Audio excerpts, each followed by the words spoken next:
another episode of Maximilian Must Know.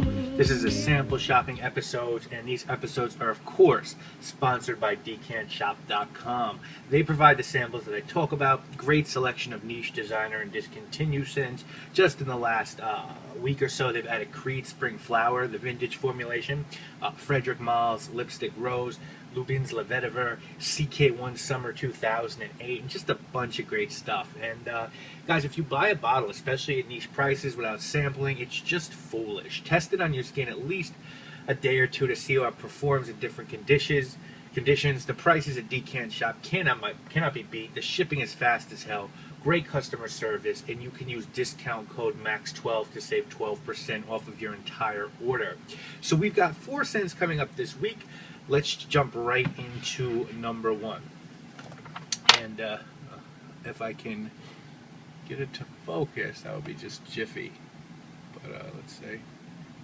Yes, this guy is Creed's Royal Water. I'm going to spray a little bit on my wrist.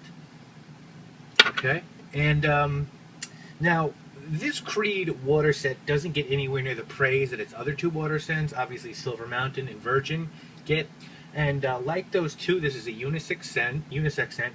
Was composed in '97 by Olivier Creed. It retails for $3.15 for the 4-ouncer, but there is that gray market out there, and this can be had for much cheaper on sites like FragranceNet and Amazon. Notes in this guy are going to be a fresh citrus infusion with peppermint up top, juniper berry and basil in the middle, and a base of musk and ambergris. Now, down the line, I was prepared to pick a bottle up of this stuff blind. I really like mint scents, like Yves Saint Laurent Live Jazz has become a recent favorite of mine. Love Cartier's Roadster, Frederick Malls Geranium Pour Mazur. So a Creed scent with some mint in it that isn't a real exclusive, with the expensive tag, really piqued my interest. And boy, am I let down big time with this fragrance. Get another whiff of it. This is again why you need to sample and try stuff on skin. To me, the mint in this really is a player in the background. It's not as strong as I would have liked. The citrus is there, and that famous Creed ambergris is there. I get a little bit of an herbal touch, which I think is a combination of the juniper, basil, and peppermint. It's okay. It's an okay scent. There's also definitely some soapiness in there, I think, at the top. But for me, it's very little projection or longevity in my skin, and I'm totally going to pass on this one. I'll probably wear it a few times to see if it can come back and surprise me. But to me, this is a pretty lifeless scent, I would have to say, and droll. So if I were you, I'd pass on this. Now, next up, sorry about the camera losing focus there, but next up we've got, let's see if we can get it to focus here. We've got Amouage's Memoir Man, and I was really excited to try this one. And we've already looked at 2 of their scents on sample shopping, Diamant and Epic Man. Neither of those fragrances blew me out the water the way that Seal and Jubilation 25 has. But off the boat, I think I had more hope for Memoir Man because it's a darker scent, suited for cold weather. And those are the type of scents that Amouage does their best at, for the reason that they get an extremely high quality frankincense that they use in their darker scents. And if ambergris is sort of the material that gives Creed its fresh edge, frankincense is the material that gives Amouage's scents their depth and richness. This particular scent was released in 2010. The nose behind Memoir Man is Karim Vinchon. Coincidentally, I'll be reviewing what you did for L'Artisan Parfumé this weekend. Top notes here are basil, mint, and wormwood. Middle notes are lavender, incense, and rose. And base notes are sandalwood, guaiac wood, oak moss, amber, vanilla, tobacco, and leather. Lots going on. 50 ml, this guy's going to run you $250. 100 ml is going to run you $290. Kind of harder to get these Amouage scents discounted, but you can occasionally find them on Beauty Encounter and FragranceNet. Usually it's worth it to buy the bigger Amouage bottle and just sell off the extra juice.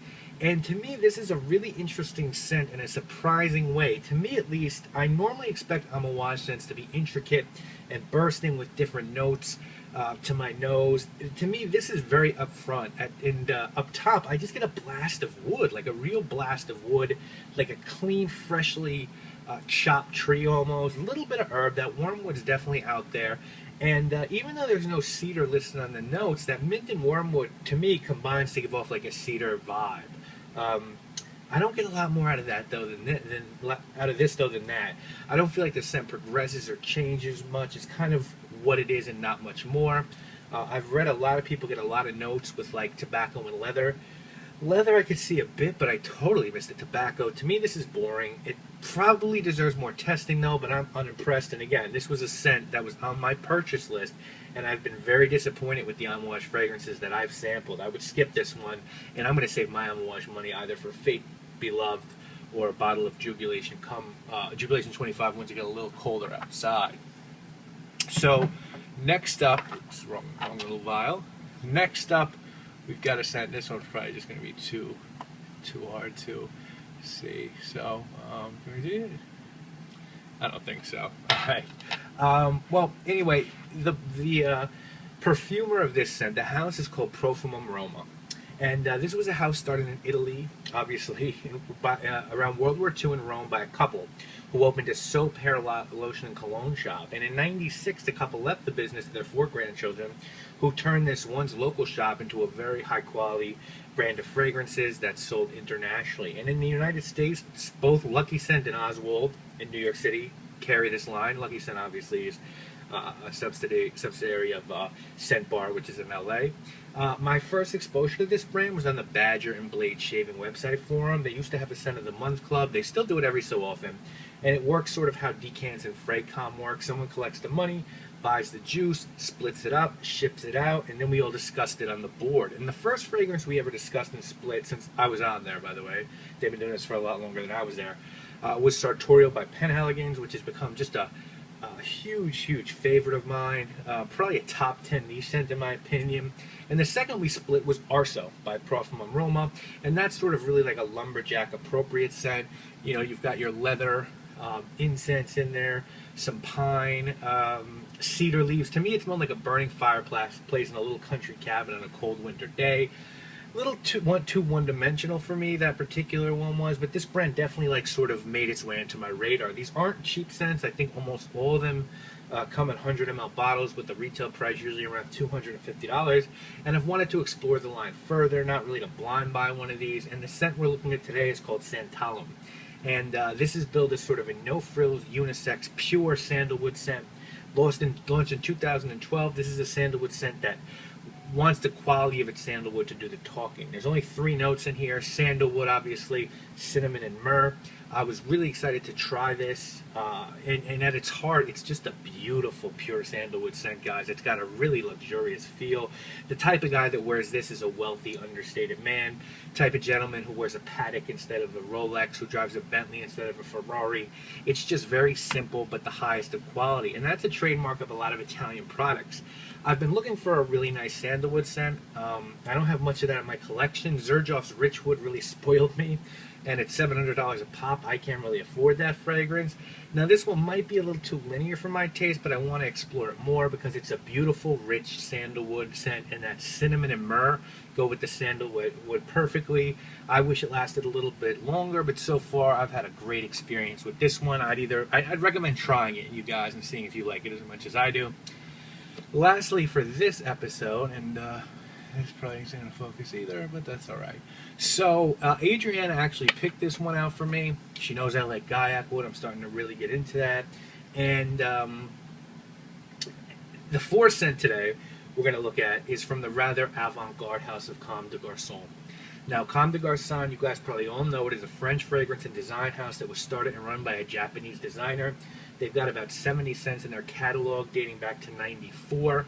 Some of the scents are really off the wall. They've made scents that smell like garages, soda, tar, scotch tape, and glue. But they also make some really good wearable scents. And this one is called Comme Des Garcon 3, unisex scent, released in 2002 by perfumier Mark Buxton, heavyweight in the game. Top notes in this fragrance are magnolia, mandarin, orange, pimento, basil, cassis, and mace. A lot of basil in the fragrances we're doing today. Middle notes are clary sage, freesia, jasmine, angelica, cardamom, mortal, rose, pepper, and your base notes are going to be sandalwood, amber, patchouli, and Gaiac wood. Also, vetiver, incense, cedar, birch, and olibanum. Now, this is priced at $110 for a 75 ml, and the concept here was for Buxton to create the smell of a flower that does not exist.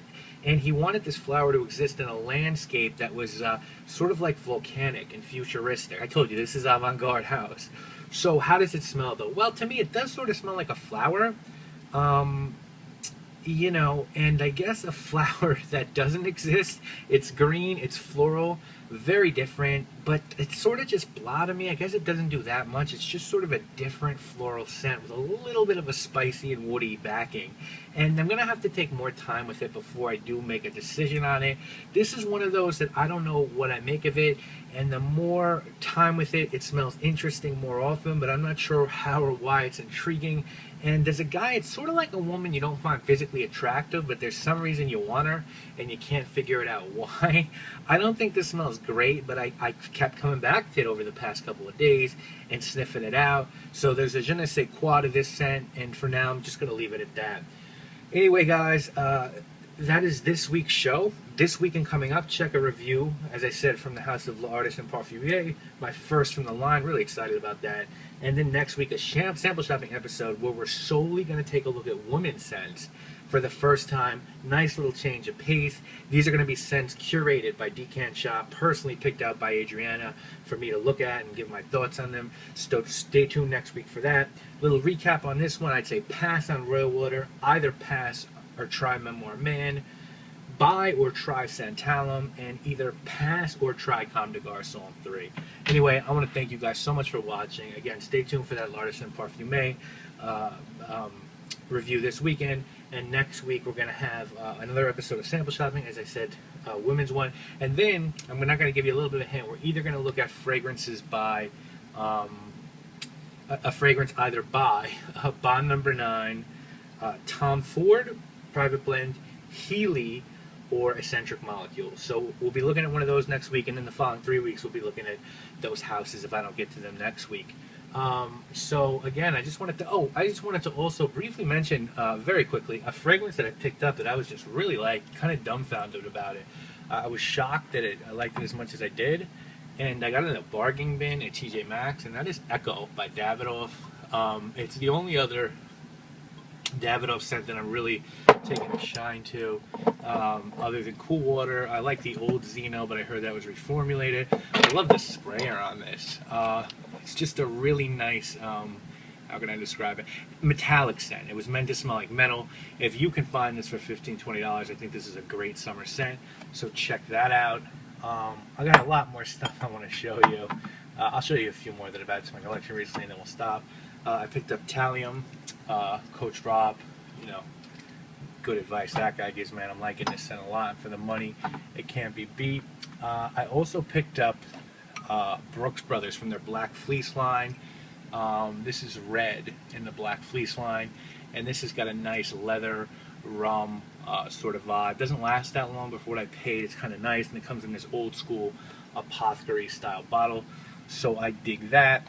And then another one, there's one other one I want to show you guys, and that is Visit by Azzaro. Really nice light musky scent for this time of year. I mean, a really light musk, sort of similar to Body Shop's white musk for men, but I've been enjoying this a lot recently. And then let me just see if there's some other stuff I picked up.